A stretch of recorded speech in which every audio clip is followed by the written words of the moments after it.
Good morning, everyone. It's time for another history lesson. We left off yesterday talking about the beginnings of the Cold War and the Iron Curtain, the phrase that Winston Churchill used to describe countries that were under communist control. And you can see from this map, let me fix this so that it's full screen.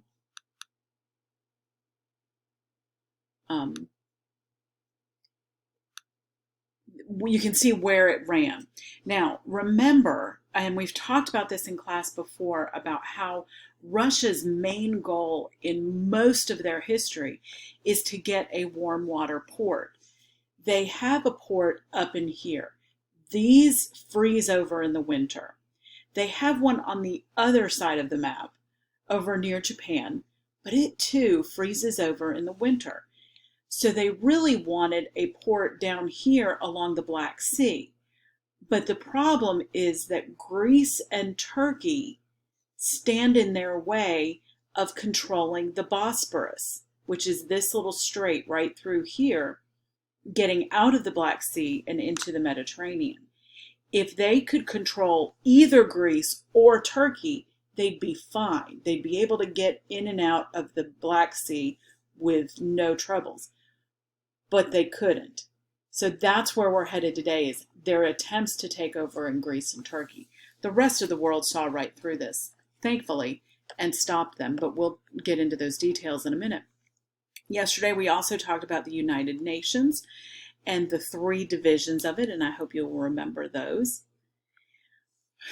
We need to, as we're talking about Greece and Turkey today, we're going to be talking about a U.S. policy called containment. This is the idea that we need to contain communism, put a lid on it, like my peanuts. If we keep it stored in a lid and it doesn't spread, everything will be okay. Maybe it'll even eventually die in its own jar. But if we let it out and let it spread, then it's going to infect the rest of the world. Kind of like isolation, like we're doing now. So think of coronavirus as containment. We're trying to contain this virus, just like we tried years and years ago to contain communism. Okay, so Truman declared, as the Cold War's beginning, that further communist aggression would be resisted. Remember, we talked yesterday about the puppet governments that the communists had set up in various locations, so that they were spreading communism around the world. And Truman says, nope, we're going to resist communism. We're not going to let it get any further. He did not want a new war, but he wanted to contain communism where it was. So he offered military and economic support to many other countries to keep them from becoming communist. Because remember, on the outside, communism looks good. It looks like, oh, if everybody's treated fairly, everything's going to be great. This is just wonderful. But when you get into the nitty-gritty of it, it's really not that great. Okay, so in the Middle East and Mediterranean, we first need to talk about Iran. Let me get to that correct page here.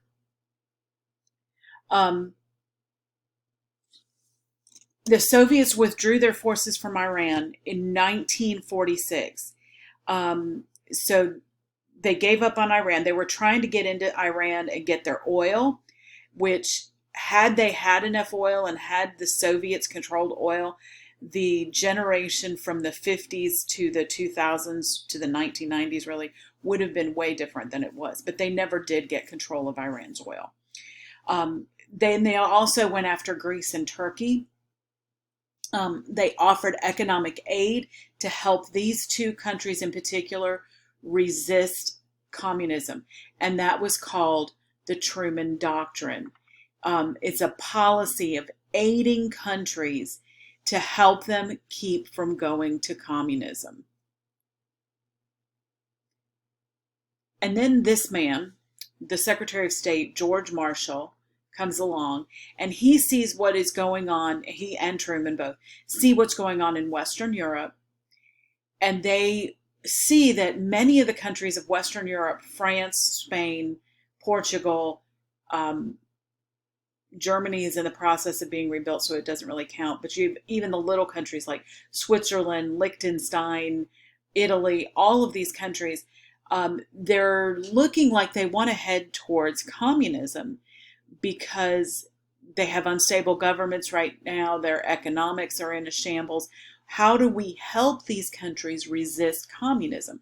So George Marshall offered a massive economic aid to all of these European countries. We'll help you rebuild, we'll help you get reestablished, build your government back up, as long as you refuse to help the Soviets, as long as you refuse to be helped by the Soviets.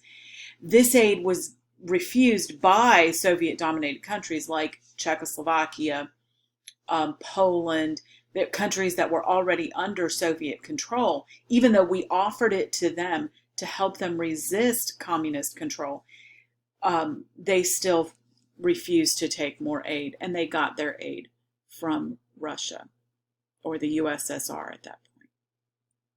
I know I'm going fast, and I'm sorry I have to go so fast, but slow down and watch it twice if you have to. Okay, so that European aid, sorry, I'm keeping an eye on my time. The European Recovery Program that was passed by Congress in 1948 gave $13 billion to various countries throughout Western Europe. Great Britain got a good chunk of that. But remember, Great Britain had been, London in particular, had been destroyed by the Battle of Britain. So these countries had a lot of rebuilding to do.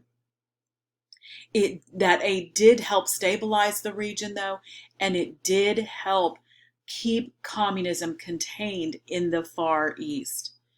And it restored our trading benefits that we had, trading partners as we were with many of these nations. You can see a list of them here. Great Britain, France, Italy, West Germany, which is, we'll get to that in a minute, Holland, Austria, Belgium, Luxembourg, and all those other ones there too. Then we had NATO. NATO was a group of nations who agreed to come to each other's aid if one of them were attacked. North Atlantic Treaty Organization, and this still exists today, we still are part of NATO, was the United States and Canada, and then the countries of Western Europe, like Great Britain, France, I believe Germany's part of NATO now too, and others in that Western Europe area. The Warsaw Pact was Russia's answer to NATO. If you're going to form an alliance, then we're going to form an alliance. You know, it's kind of like bullies on a playground, each choosing sides. The Warsaw Pact was an alliance of the nations where Russia had set up puppet governments like Poland and Czechoslovakia and others. I believe, let me see, Hungary was in there, Romania, Yugoslavia, Bulgaria, all of those. They set up what they called the Warsaw Pact. Really, same idea. If you attack Bulgaria, all of those other countries are going to come to aid Bulgaria and fight against you. Germany, on the meantime, yeah, that's it. Sorry, I don't like talking to myself. Germany had been divided into 4 regions as a result of the treaty that ended World War II.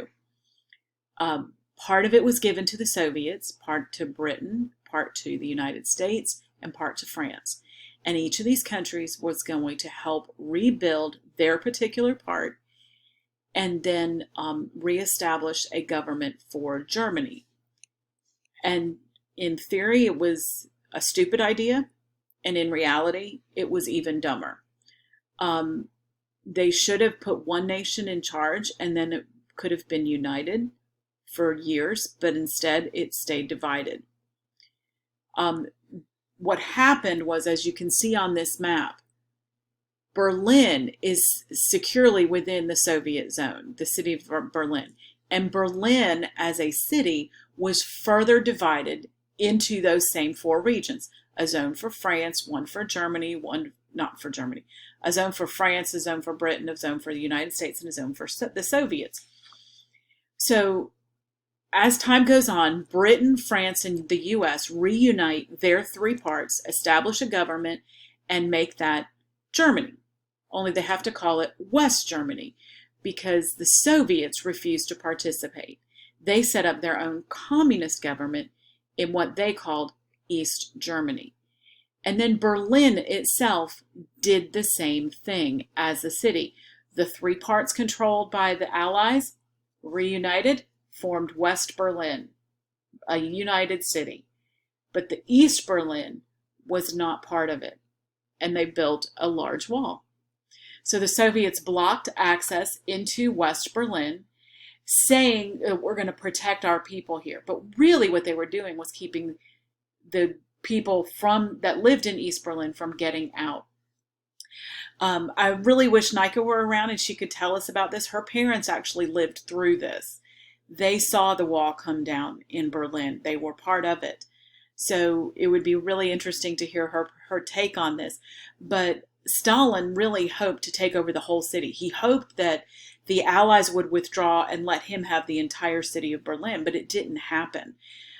Truman was determined that it wouldn't. So he began airlifts, taking supplies into the city of Berlin and dropping them from airplanes for 11 months. A plane was landing or taking off like every 3 minutes. It was ridiculously fast. It was so many planes. Let me see if I can find that exact statistic because I think it was in your book.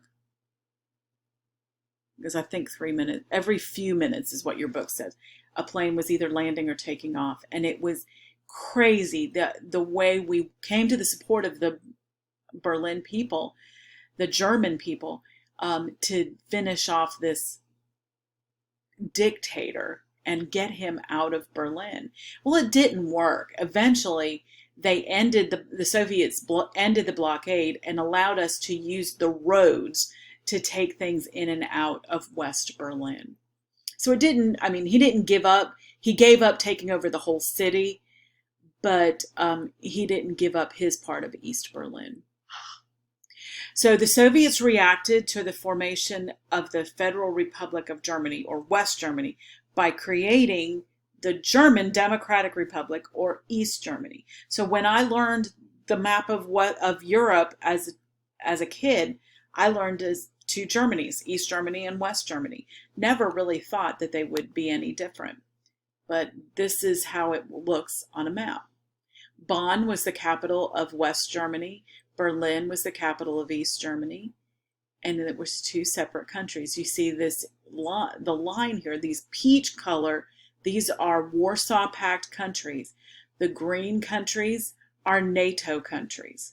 So you see how that worked. And it really was a divided Europe. It's gotten better now and more united now that Russia has supposedly changed from a communist government, but I'm not sure that they really are. All right, I think that's about as far as I'm going to get today, so I hope you all are doing well. Let me know if you have any questions.